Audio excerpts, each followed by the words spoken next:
이티뱀이 구독과 좋아요. 비몽사몽 아직 눈도 다 제대로 못 떴는데 일단 애들을 차에 태웠어요.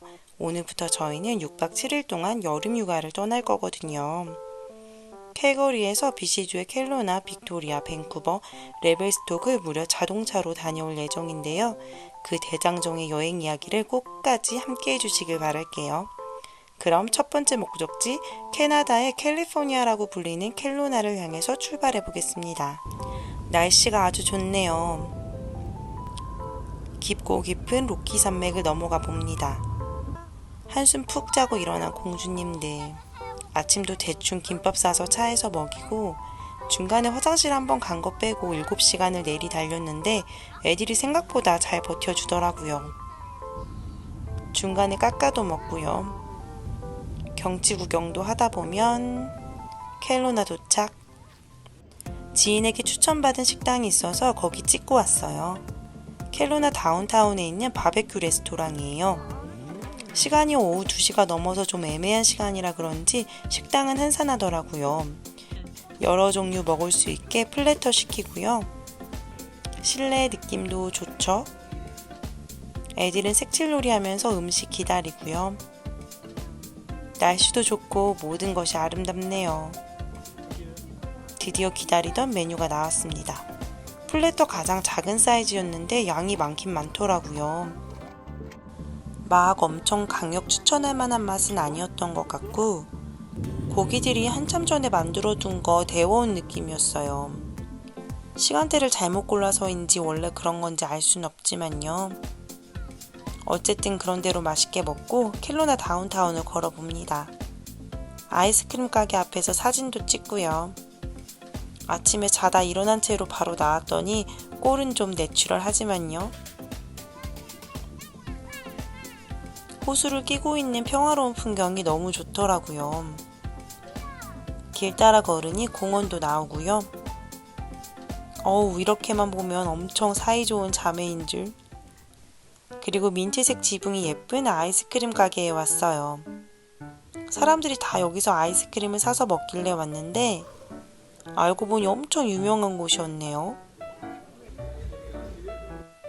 나름 관광지인데 양 생각하면 가격도 꽤 합리적인 것 같았고요. 맛도 있었답니다.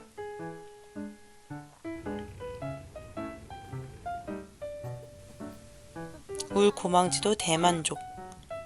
아이스크림 가게 앞에 장난감으로 시간을 좀 보내고요. 호수 보면서 오리들 구경도 좀 하다가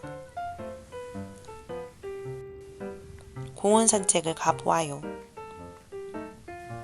저쪽에 스플래시 패드도 있고요. 이쪽엔 워터파크도 있었어요. 되게 재밌어 보이더라고요. 근데 일단 5살 이상부터라 막둥이는 나이도 안 되고 이날 날씨도 물놀이 하기엔 좀 추웠어서 저희는 엄두도 안 냈네요. 나중에 애들 좀 더 커서 같이 놀면 재밌을 것 같아요. 그 건너편에 놀이터를 발견하고 신난 리스리. 짚라인 놀이기구도 타고요. 그네도 타고 시소도 타고 이제 숙소로 들어가 보자. 저희가 오늘 묵을 숙소에 도착했습니다. 각자 자기 짐 챙기고요. 울 고망쥐는 강아지 인형만 4개를 챙겨왔더라고요. 로비 들어가서 체크인 하고요. 숙소로 올라갑니다. 짜잔! 그리고 패밀리 스윗이라 이쪽에 방이 하나 더.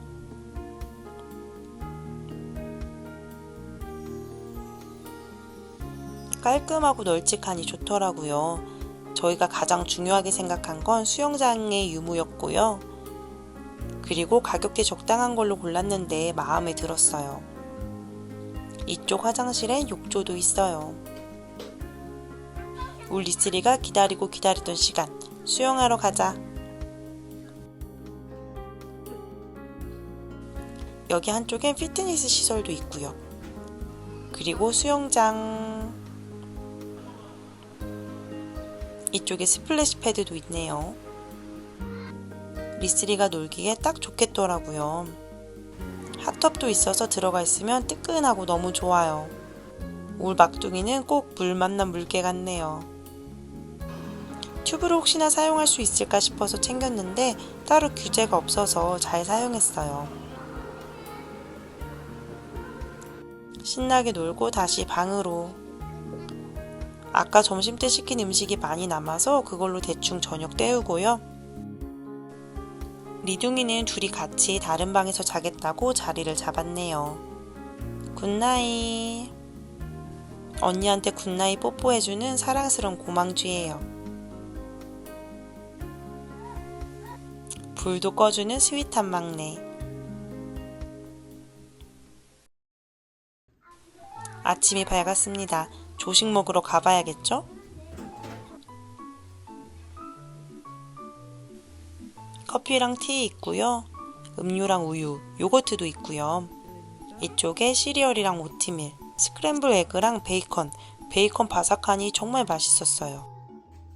여기 와플도 직접 구워 먹을 수 있어요.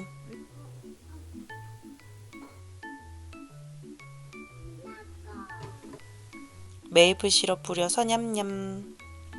리나픽은 시리얼 먼저, 기도하는 것도 잊지 않아요. 심플하지만 딱 맛있게 먹을 것만 있더라고요. 조식의 매력에 빠진 공주님들.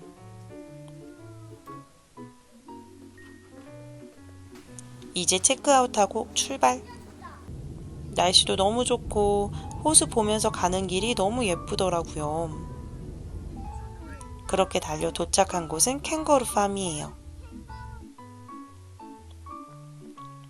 오픈 시간 거의 맞춰 도착했더니 아직 사람이 많진 않더라고요.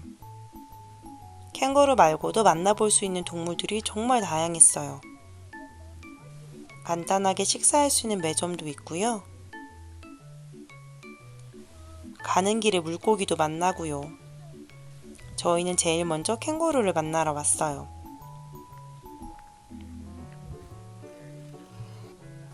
이것저것 주의사항 알려주시고 먹이도 나눠주시고요. 여기엔 캥거루만 있는 게 아니라 왈라비, 에뮤 등 다른 동물들도 같이 있더라고요.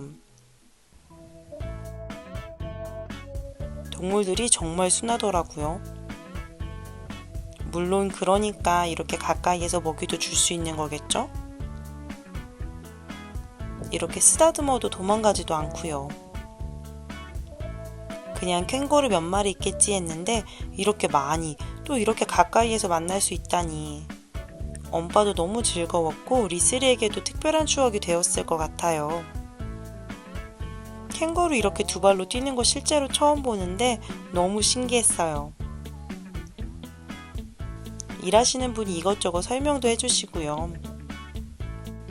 점점 사람이 많아져서 일찍 가길 잘했다 싶더라고요.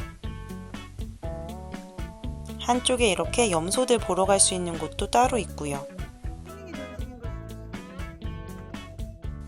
염소들은 다들 피곤한지 앉아서 쉬고 있는 중. 쓰다듬어 보기도 하고요. 다른 동물들과도 열심히 인사했어요. 그리고 쇼타임이 있어서 얼른 이동. 날다람쥐 너무 귀엽고 신기했고요. 거북이도 나오고, 으아, 뱀도. 그리고 여러 종류의 새들도 나와서 소개해 주시는데 꽤 재미있었어요. 리슬이의 눈도 반짝반짝 빛나더라고요. 쇼가 끝나고 이렇게 개인적으로 동물들을 만나볼 수 있는데 리슬이 아빠가 굳이 뱀을 목에 걸어보겠다고. 애들은 모두 거부하더라고요. 쇼가 끝나고 또 다른 동물들 만나러 가요.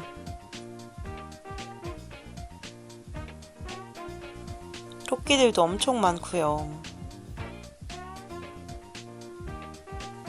여기는 새들이 모여있는 곳. 새들이랑도 인사 나눴어요. 이렇게 줄 서서 날다람쥐도 만날 수 있었어요. 먹이 받아서 귀여운 카피바라도 만났어요. 쓰담쓰담도 해주고 너무 즐거운 시간이었죠.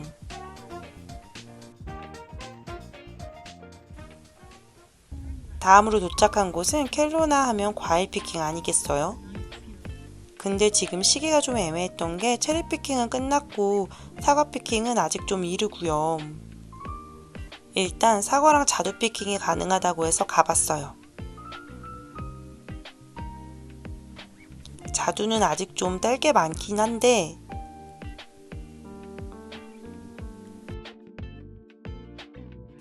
아직 다 익은 건지 너무 시고 맛은 별로.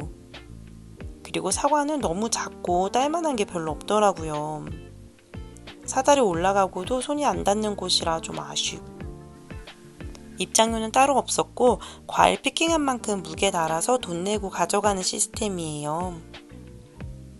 포도 피킹하는 곳도 따로 가볼 수 있다는데 거기도 딸 게 많지는 않다고 해서 여기까지만 하기로 했어요. 그리고 여기서 파는 100% 사과즙도 사고요. 어떻게 아무것도 안 넣었는데 이렇게 단맛이 나는지 엄청 맛있었어요. 포도 피킹은 못했지만 애들 먹으라고 조금씩 바구니에 담아주셨어요. 가는 길에 과일도 좀 사고요. 와, 딸기가 캐나다 와서 먹은 것 중에 진짜 제일 달고 맛있었답니다. 다음으로 도착한 곳은 와이너리. 사실 켈로나 하면 와이너리를 빼놓을 수 없는데요. 밴쿠버 넘어가서 지인네 집에 머물 예정이라 선물로 와인 사가려고 들렸어요. 미리 검색해보고 괜찮은 것들로 골랐어요. 포장도 꼼꼼히 해주시고요. 발코니 쪽으로 와인 테이스팅 하는 분들이 보이는데 뷰가 어마어마하더라고요. 와인 사서 나오는 길에 잠깐 가보았어요. 우와, 저게 다 포도나무예요. 켈로나에서는 이런 포도밭 뷰를 아주 심심치 않게 볼 수 있는데요. 오늘은 갈 길이 바빠 이렇게 떠나지만 다음엔 꼭 레스토랑에 들러봐야겠다 싶었어요. 그리고 저희는 이제 밴쿠버로 넘어가 봅니다. 켈로나에서 랭리에 있는 지인의 집까지는 약 4시간 정도가 걸렸는데요. 와, 안개도 자욱하고 비도 엄청 오고 다른 세상에 와 있는 줄 알았어요. 중간에 애들 화장실 가고 밥도 먹일 겸 메리 브라운에 들렀어요. 치킨으로 간단하게 요기하고 또 굽이굽이 산속을 지나서 랭리에 도착했어요. 와, 저희가 차를 타고 밴쿠버에 오긴 왔네요. 언니가 집밥 진수성찬으로 차려주셔서 너무 맛있게 잘 먹었어요. 자, 이제 또 어떤 여정이 기다리고 있을까요? 리시 패밀리의 남은 여정도 꼭 함께 해주세요.